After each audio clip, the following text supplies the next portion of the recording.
ಈಗ ನಮ್ಮ ರಾಜ್ಯಾಧ್ಯಕ್ಷರ ಗರಡಿಯಲ್ಲಿ ಅವರ ಅನುಭವದ ಮಾತುಗಳಲ್ಲಿ ನಮ್ಮ ಇವತ್ತು ಪ್ರೆಸಿಡೆಂಟ್ ಆದಂತ ಮಂಜಾಂತನವರು ರಾಜ್ಯ ಪ್ರವಾಸ ಮಾಡಿ ಪಕ್ಷದ ಸಂಘಟನೆ ಮಾಡಲು ಪಣ ತೊಟ್ಟಿದ್ದಾರೆ.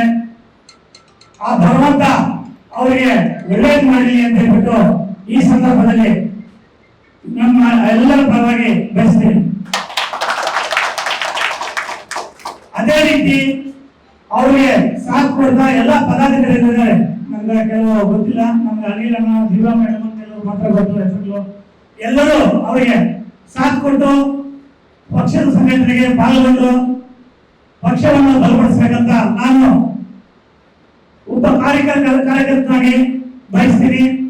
ಆ ದೇವರು ಒಳ್ಳೆಯದು ಮಾಡಲಿ ಅಂತ, ಅವ್ರಿಗೂ ಎಲ್ಲರಿಗೂ ಒಳ್ಳೆಯದಾಗಲಿ ಅಂತ ಈ ಸಂದರ್ಭದಲ್ಲಿ ಬಯಸ್ತೀನಿ. ಈಗ ಇವತ್ತು ಈ ಕಾರ್ಯಕ್ರಮದ ಬಗ್ಗೆ ನಿನ್ನೆ ನನಗೆ ಫೋನ್ ಮಾಡಿ ನಮ್ಮ ಅಭಿಷೇಕ್ ಮತ್ತು ಸೂರ್ಯಗಳೆಲ್ಲ ಹೇಳಿದ್ರು, ನಾನು ಖಾಸಗಿ ಕಾರ್ಯಕ್ರಮದಲ್ಲಿ ಬೇರೆ ಕಡೆ ಹೋಗಿರೋದ್ರಿಂದ ಈ ಕಾರ್ಯಕ್ರಮದಲ್ಲಿ ಭಾಗವಹಿಸಕ್ಕಾಗಲಿಲ್ಲ. ದಯವಿಟ್ಟು ವೇದಿಕೆ ಮೇಲೆ ಇರೋರು, ವೇದಿಕೆ ಮುಂಭಾಗದಲ್ಲಿ ಇರೋರು ಎಲ್ಲರೂ ಕ್ಷಮಿಸಬೇಕಂತ ಈ ಸಂದರ್ಭದಲ್ಲಿ ನಾನು ಹೇಳ್ತಾ ಇದ್ದೀನಿ. ಮುಂದಿನ ದಿನಗಳಲ್ಲಿ ನೀವು ಪ್ರವಾಸ ಕೈಗೊಂಡಲ್ಲಿ ನಮಗೆ ಮೊದಲೇ ಹೇಳ್ಬೇಕಾಗುತ್ತೆ. ಯಾಕಂದ್ರೆ ಇಲ್ಲಿ ನಮಗೆ MLA ಇಲ್ಲ, ನಾವು ಇಲ್ಲಿ ಸೋತಿದ್ದೀವಿ. ನಮಗೆ MLA ಇಲ್ಲಿ ಸೀನಿಯರ್ ಲೀಡರ್ಸ್, ನಮಗೆ ಇಲ್ಲಿ ಇರುವಂತ ಸೀನಿಯರ್ ಲೀಡರ್ಸ್ ನಮಗೆ MLA ಅವರ ಮಾರ್ಗದರ್ಶನದಲ್ಲಿ ಯೂತ್ ಕಮಿಟಿ ಕಟ್ಟಬೇಕಾಗುತ್ತೆ. ಅದರಿಂದ ನಾವು ನಮ್ಮ ಸೀನಿಯರ್ ಲೀಡರ್ನ ಒಪಿನಿಯನ್ ತಗೊಂಡು ಅವರ ಮಾರ್ಗದರ್ಶನದಲ್ಲಿ ನಾವು ಪಕ್ಷ ಕಟ್ಟಬೇಕಾಗುತ್ತೆ. ಅದರಿಂದ ಅವ್ರನ್ನ ಒಗ್ಗೂಡಿಸಿ ನಿಮ್ಮ ಕಾರ್ಯಕ್ರಮಕ್ಕೆ ಇವತ್ತು ನಾವು ಸಾಥ್ ಕೊಡಕ್ಕಾಗಲಿಲ್ಲ, ದಯವಿಟ್ಟು ಕ್ಷಮಿಸಬೇಕು. ಎಲ್ಲ ಯೂತ್ಸ್ ನಾನು ಹೇಳಿದೆ, ಹೋಗಿ ಇವತ್ತು ಅವರಿಗೆ ಸಪೋರ್ಟ್ ಮಾಡಿ ಮುಂದಿನ ದಿನಗಳಲ್ಲಿ ನಾನು ಬಂದು ಭಾಗವಹಿಸ್ತೀನಿ ಅಂತ ದಯವಿಟ್ಟು ಈ ವಿಷಯದಲ್ಲಿ ಅನ್ಯತಾ ಗಮನಿಸಬೇಡಿ.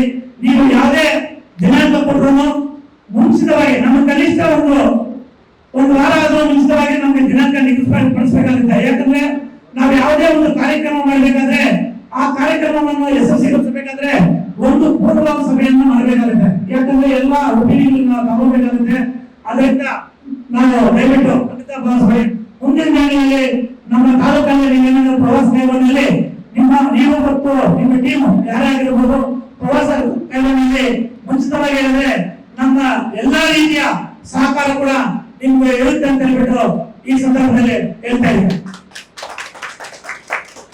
ಅದೇ ರೀತಿ ಈಗ ನಮ್ಮ ರಾಜ್ಯಾಧ್ಯಕ್ಷರಾದಂತ DK ಶಿವಕುಮಾರಣ್ಣ ಅವರ ಮಾರ್ಗದರ್ಶನದಲ್ಲಿ, ನಮ್ಮ ಸಿದ್ದರಾಮಯ್ಯ ಅವರ ಮಾರ್ಗದರ್ಶನದಲ್ಲಿ ನೀವು ಪಕ್ಷ ಅವರು ಯಾವ ರೀತಿ ಕಟ್ಟಿದ್ದಾರೆ, ಅವರು ಯಾವ ರೀತಿ ಕಾರ್ಯಕ್ರಮಗಳು ಮಾಡಿಕೊಂಡಿದ್ದಾರೆ ಅಂತ ನಮಗಿಂತೂ ನಿಮಗೆ ಇನ್ನೂ ಚೆನ್ನಾಗಿ ಗೊತ್ತಿದೆ.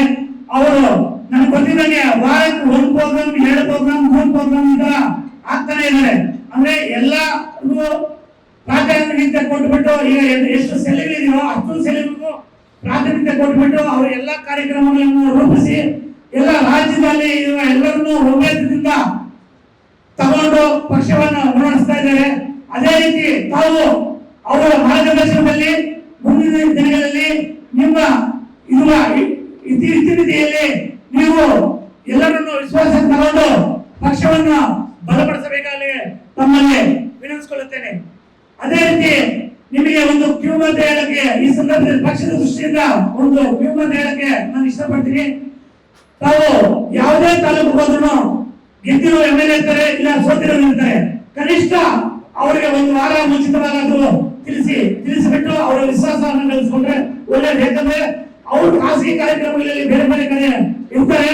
ಅದರಿಂದ ದಯವಿಟ್ಟು ನೀವು ಒಂದು ವಾರ ಮುಂಚಿತವಾಗಿ ಯಾರನ್ನಾದ್ರೂ ನಿಮ್ಮ ರೆಪ್ರೆಸೆಂಟೇಟಿವ್ ಕಳಿಸಿಬಿಟ್ಟು ಅವರಿಗೆ ವಿಷಯ ತಿಳಿಸಿ ಒಂದು ಪೂರ್ವ ಸಭೆಯನ್ನು ಮಾಡಿ ತಿರ್ಗಾ ಕಾರ್ಯಕ್ರಮಗಳನ್ನು ರೂಪಿಸಿಕೊಂಡು ಹೋದ್ರೆ ಪಕ್ಷದ ಸಂಘಟನೆಗೆ ಒಳ್ಳೆ ಮಾರ್ಗದರ್ಶನ ಆಗುತ್ತೆ ಅಂತ ಈ ಸಂದರ್ಭದಲ್ಲಿ ಹೇಳಲು ನಾನು ಬಯಸುತ್ತೇನೆ.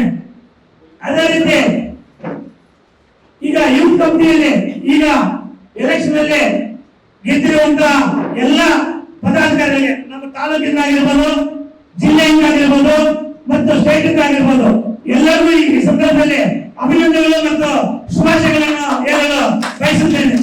ಜೈ ಹಿಂದ್, ಜೈ ಕರ್ನಾಟಕ, ಜೈ ಕಾಂಗ್ರೆಸ್.